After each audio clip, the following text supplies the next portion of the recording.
Miranda. I'm living in Mahone Bay, Nova Scotia. I teach music, and I'm also a Reiki healer and tarot reader. And I call myself a truth seeker. I remember calling it of myself as a young person who was a bit confused by the spiritual representation that I had in my life. I had one part of my family saying that, the teachings of Jesus and God are a beautiful, lovely thing that are all about love and well-being and treating others well. And then other people saying, this is a system of manipulation and control and oppression and has led to so much bloodshed that we can't respect it at all. And I just felt I was searching for my own spiritual faith and my own connection with what is spirituality and where it fits in my life. And I felt like if there is any kind of ultimate truth, it must be undeniable. So why is there so much denial and so many different sects of religion that speak the same principle but don't see eye to eye with each other? So I decided to search for myself, where is the grain of truth within each of those teachings? Love is the almighty, powerful force in the universe. And to try to really trust that and cultivate that truth within yourself is look for those instances where love really triumphs.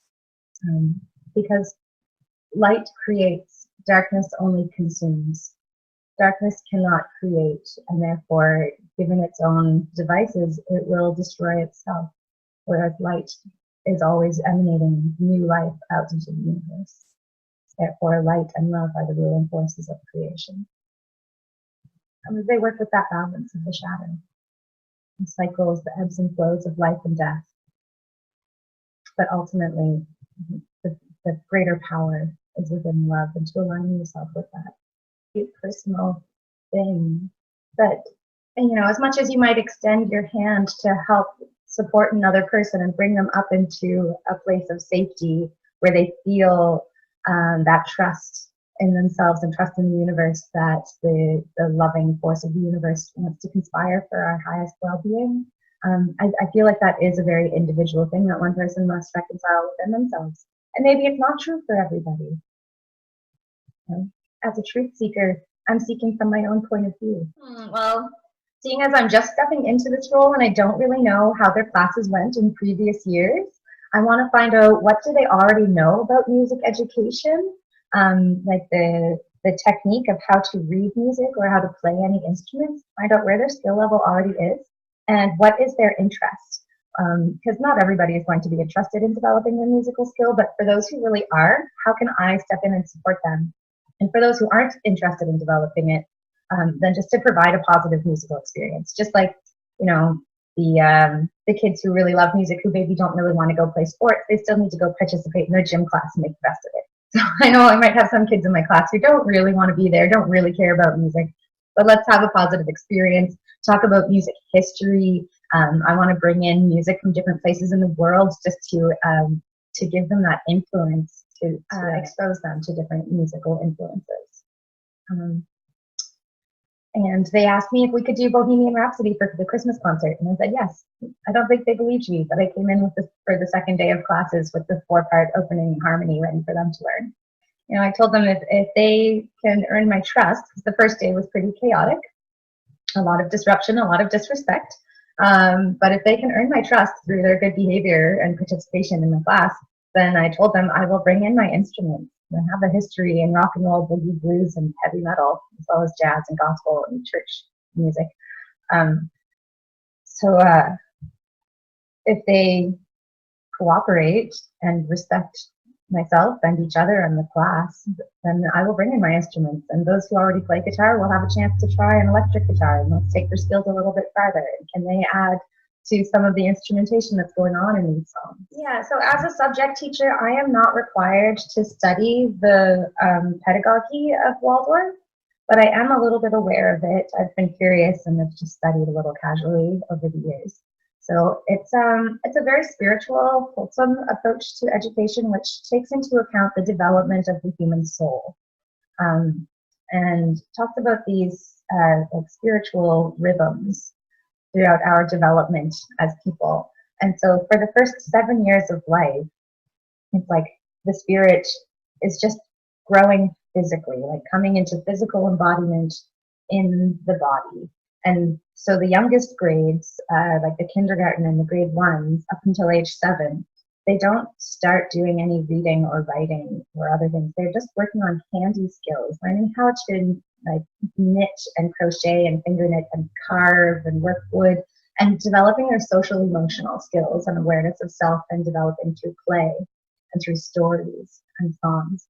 And then at age 7, it's when the intellectual development starts to really come through. And so then we start doing the reading and the writing and the numbers and more head work. But yeah, this is something that I haven't really studied, so I can't speak to it in life. Good there. They feel that karmically, the person who is supposed to do the job shows up in the community. So the school community reached out to me and asked me if I would take this job before they posted it that it was available, because I have the availability and I'm here in this community and I have those skills. So I'm not required to have even like a Bachelor of Education certificate or anything like that. And I've never taken on this kind of role before. I teach private individual lessons.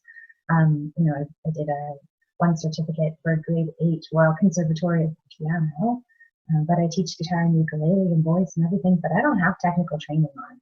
I only teach introductory lessons for these other instruments. So it's really a lot for the school to trust me in this role as a teacher with no teaching experience in that capacity. Very interesting.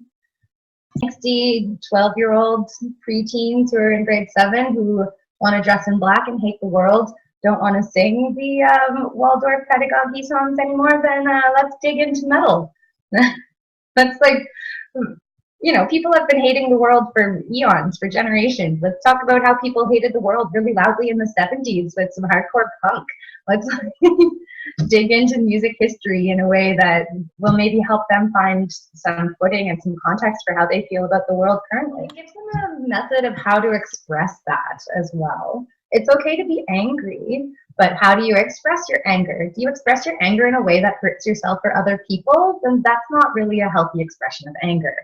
Do you express your anger in a way that has healthy boundaries so that you're not hurting yourself or other people? That's fine. That's like having a good cry.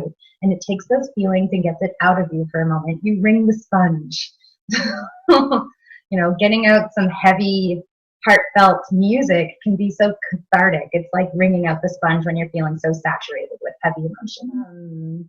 Yeah, my journey that took me to Mahone Bay was one of a lot of difficulty, a lot of pain, but also a lot of love and support from friends that helped me along the way. So I had been in a difficult relationship that ended up that my partner was charged for domestic abuse, and he is currently serving a 4-month term in jail.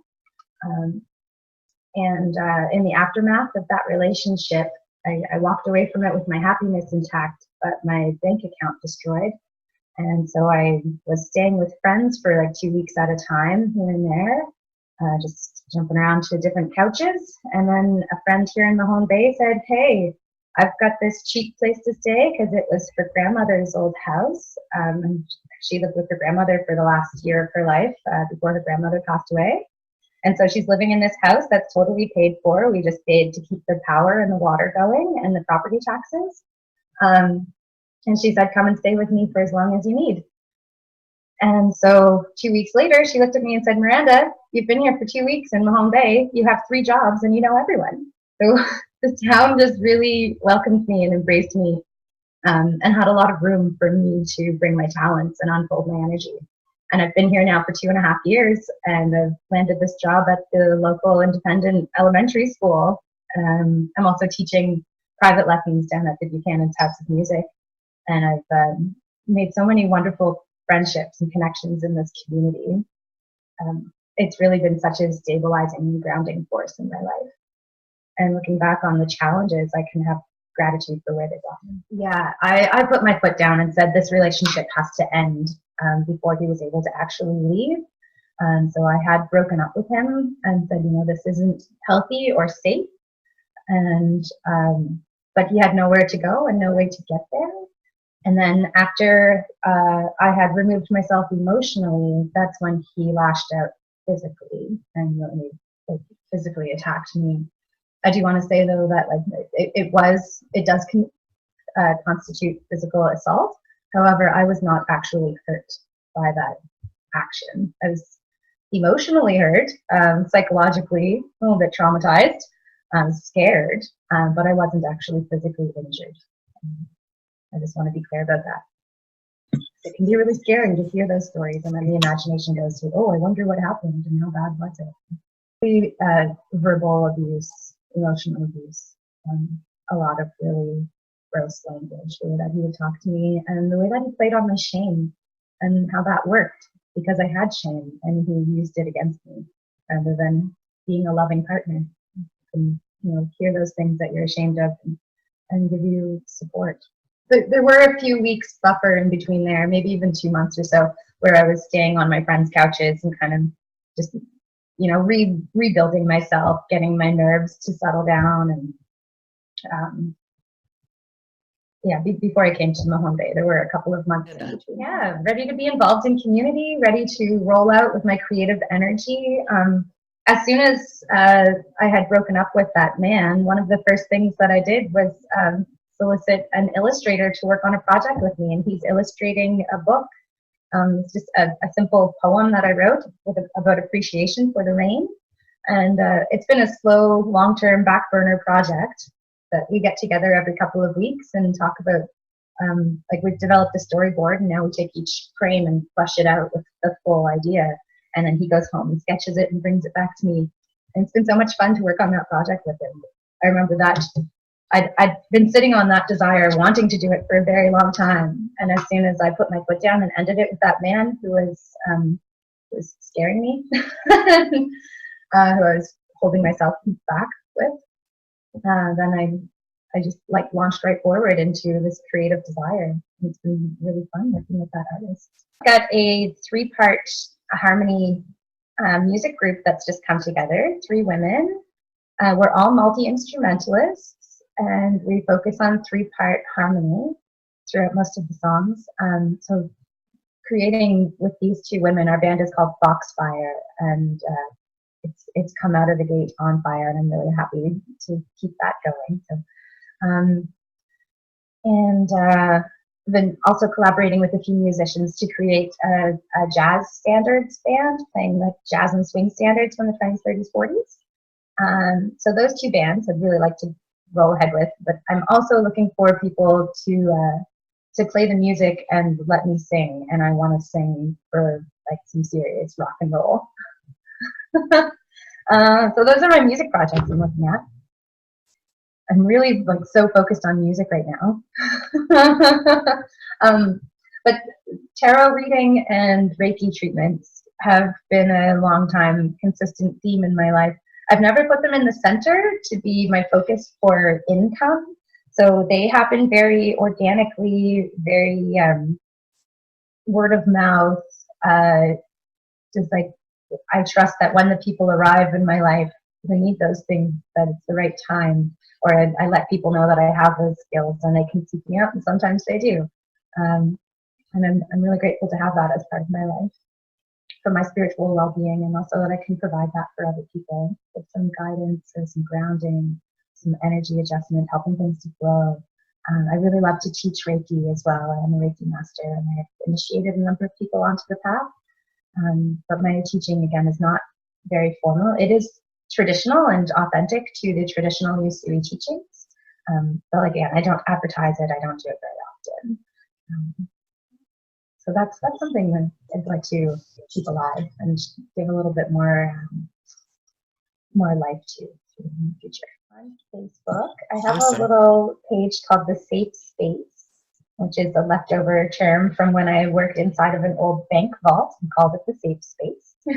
But I create that safety wherever I am, so we kept that name. So you can look up The Safe Space on Facebook with Miranda Weaver. You can send me a Facebook message. Really challenging is to take my personal anecdotes of like the moment that really solidified my faith for me and convey them to other people. it's one of those things where it is such a personal journey. It's an intangible energy. It's like trying to describe magic. How do I put into words the stories of where I feel like I've witnessed magic and I've witnessed miracle and I've witnessed those moments that convinced me that love is the ruling force in the universe and that I trust in my safety as a divine child of light. I'd really like to be able to convey that, but I feel like it's such a struggle to find the language for that. And again, that's just one of those personal things that you can't convince another person of. It's for your own, your proof to yourself. I would love to help, extend my hand out and help bring other people up to a place of love and safety. But if their mind is clouded by fear, how do you cut through that and bring your truth to anybody else? It has to be their truth that they live and they experience before they believe.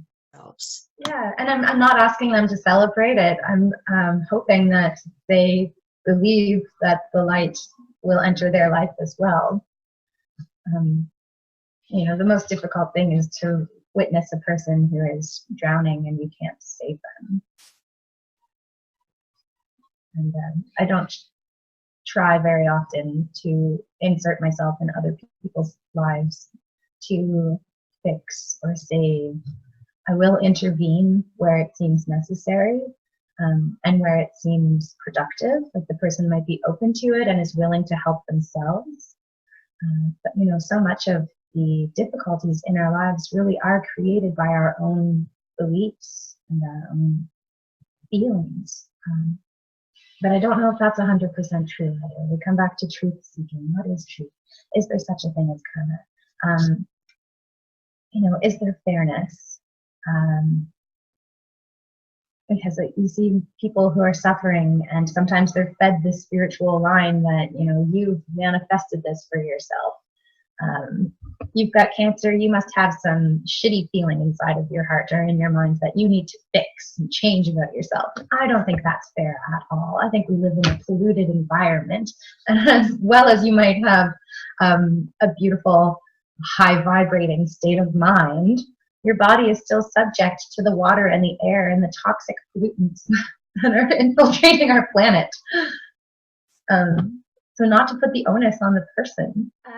A lot of people who witness me probably think that I'm full of confidence, that I do generally feel at ease with my sense of self. I feel at ease in my body.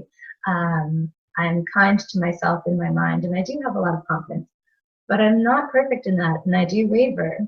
And just this past weekend, when I went out to perform a show, and I played solo for the first time in a little while. Like I've been playing with other musicians for the last month or so, and this was my first solo show again. And I just got hit with a ton of bricks of anxiety and insecurity. So I just want to be really clear that even though I might seem like I handle myself well, but I still have vulnerabilities. I still have days that I don't feel like it's easy to believe in the power of love. And when I'm in that space, I don't always remember to use all the tools that I have.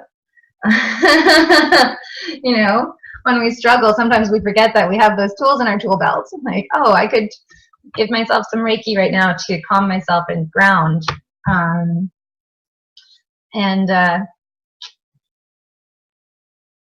Just to know, like, when you are struggling, to try to remember that life is always in motion. And while you might be at the bottom of the wheel right now, the next moment you might be on the top of the Ferris wheel with a whole different point of view.